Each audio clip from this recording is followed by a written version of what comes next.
Hello students, this is Dr. Henry and I'm your instructor for OAD 211 Medical Terminology. This video is just a little introduction to provide you with what Chapter 8 will be discussing.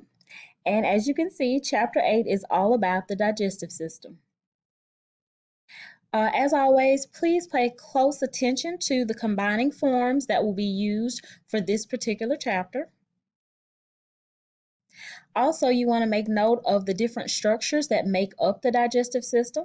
So it starts with the overall gastrointestinal tract, and it includes, predominantly the stomach and intestine area, but it is divided into two categories. So you have the upper gastrointestinal tract, which includes your mouth, your pharynx, esophagus, and stomach.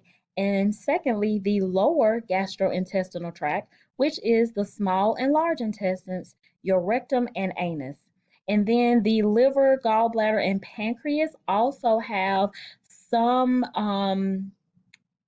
parts to play in digestion overall.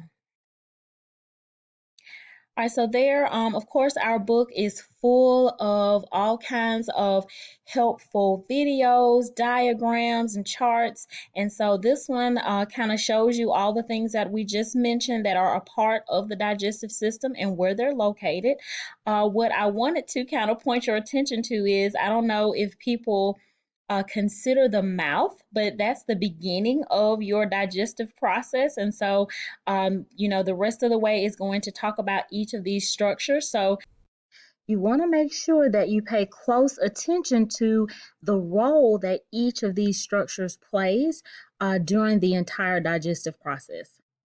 As always, if you have questions or concerns about our content, please email me. My email address is shenry@lawsonstate.edu.